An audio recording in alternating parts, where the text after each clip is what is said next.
O mundo para por causa da pandemia de Covid-19 e a quarentena imposta pela situação deixou hábitos de muitas famílias para trás. Fatos que se repetiram ao longo da história.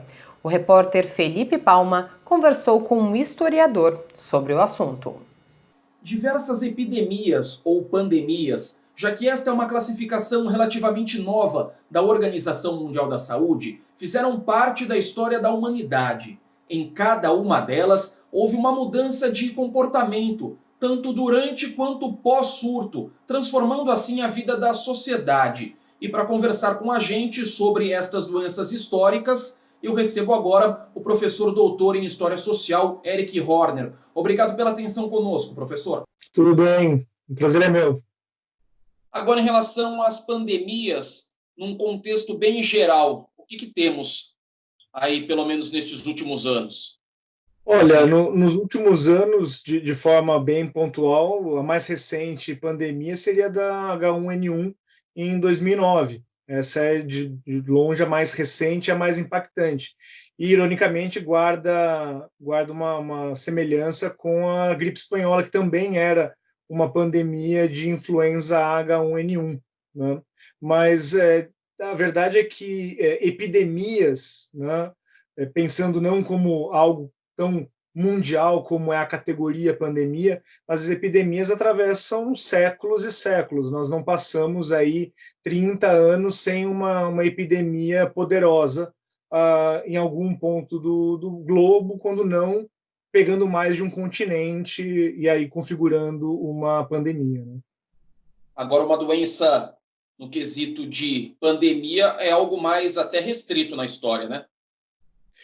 É relativo, porque se você for pensar que a peste negra pegou a Europa como um todo e parte da Ásia também, é uma pandemia. Pode ser entendido como pandemia. Pelos seus estudos e até pela relevância destas doenças, quais foram as mais marcantes?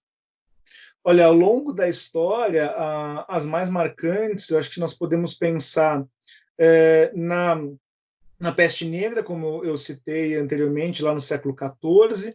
Nós podemos pensar no cólera no século XIX, ali por volta de 1817, quando atingiu boa parte da Europa. Londres teve uma epidemia de cólera muito pesada nessa época. E nós temos o caso da varíola, que eu acho que é um fenômeno muito interessante, porque ele atravessa séculos e mais séculos, desde a antiguidade. No Brasil, colônia e império foi muito comum. E, por fim, eu acho que vale a pena a gente lembrar, a gente não pode deixar de considerar a AIDS, que é considerado uma epidemia desde 1981. Né? Agora, muito se fala sobre a gripe espanhola, se faz uma certa comparação com Sim. o Covid-19, né? Existe realmente essa proximidade entre as duas doenças? Olha, eu acho que a dimensão mundial, né, e a proximidade, relativamente proximidade temporal, explicam esse paralelo. O que eu acho delicado comparar com a gripe espanhola é porque o Covid não é uma gripezinha, né? Então fica um pouco complicado você comparar, mas o impacto gerado sobre o mundo explica essa comparação. Se você pensar que nós temos com a gripe espanhola ali em 1918 até 1920, na verdade, né? Ela atacando Europa, América, Ásia, e fazendo aí pelo menos 50 milhões de mortos. Os números são muito imprecisos, mas é algo semelhante a isso. Explica essa comparação. Claro que são momentos históricos diferentes, até posições relativamente diferentes dos países em questão, mas como que o Brasil reage às pandemias? São momentos diferentes, né? Períodos, Sim, mas enfim. são momentos muito diferentes, até porque a gente aprendeu muito de lá para cá, né? Eu acho que isso é interessante. A gente sempre aprendeu com essas crises de saúde pública. No momento da gripe espanhola, o Brasil não tinha nada que pudesse ser chamado de fato de uma estrutura de saúde. Nós éramos carentes de tudo. Hoje nós temos uma outra estrutura, nós temos não só conhecimento científico muito mais forte, né, mais pujante, mas também temos estrutura de saúde pública que nos permite reagir de forma mais eficaz.